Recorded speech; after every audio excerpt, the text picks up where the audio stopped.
ఈ రోజు మనము అండర్ 45 మినిట్స్ లో అయిపోయే లంచ్ చేసుకుందామా. బిగినర్స్ అయితే ఇది చాలా చాలా ఈజీగా చేసేసుకుంటారు. ఇవాళ మెనూలో అయితే అన్నిట్లో టొమాటో ఉంటుంది, అందుకే మనం దీని పేరు లంచ్ మెనూ విత్ టొమాటో అని పెట్టుకోవచ్చు. ఐడియా బాగుంది కదా. టొమాటో పప్పు కోసం అయితే కుక్కర్ లో కందిపప్పు, టొమాటో, పచ్చిమిర్చి, చింతపండు, పసుపు వేసి కుక్కర్ లో 3 to 4 విజిల్స్ వరకు పెట్టుకుంటాను. తర్వాత అన్నానికి పెట్టేసానా, తర్వాత చారు కోసం నానబెడుతున్నాను. చారు కోసం అయితే టొమాటో, చింతపండు కలిపి కొంచెం వాటర్ లో 15 మినిట్స్ నానబెట్టి పక్కన పెట్టుకుని తర్వాత మెత్తగా పిసికేసుకోవాలి. తర్వాత చారు కోసం కావాల్సిన వాటర్ పోసుకొని అందులోకి ఉప్పు, బెల్లం, చారు పొడి వేసుకొని కొంచెం కొత్తిమీర, కరివేపాకు వేసి అవన్నీ కలిపి 15 మినిట్స్ వరకు బాగా బాయిల్ చేసుకోవాలి. లో టు మీడియం ఫ్లేమ్ లో మాత్రమే. అప్పుడే అయిపోలేదు, ఇంకొక చిన్న పని ఉంది. ఒక సైడ్ పప్పు చారు రెడీ అయిపోతున్నాయా, ఈ లోపు టమాటో పచ్చడి కూడా చేసుకుందాం.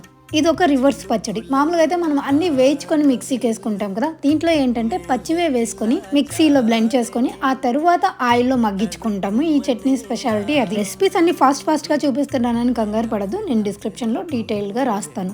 ఇంకొక గుడ్ న్యూస్ చెప్పనా, ఇవన్నీ మనం మాక్సిమం 2 to 3 టేబుల్ స్పూన్స్ ఆయిల్లో మాత్రమే చేసుకోవచ్చు, ఎక్కువ కూడా అవసరం లేదు. చారు కోసం అయితే పప్పు కట్టు కొంచెం తీసి చారులో వేసేస్తాము. ఆ తర్వాత పప్పులోకి ఉప్పు వేసేసి అందులోకి తిరువాత పెట్టేసుకోవడమే. పప్పుకు చారుకు కలిపి తర్వాత పెట్టేస్తాను. ఇవాల్టి మెనూ అయితే ఇదే. ఎలా అనిపించింది మీకు? పప్పుని ఇంకొంచెం హెల్దీగా చేయాలి అంటే అందులో ఏదైనా ఆకుకూర వేసుకోవచ్చు.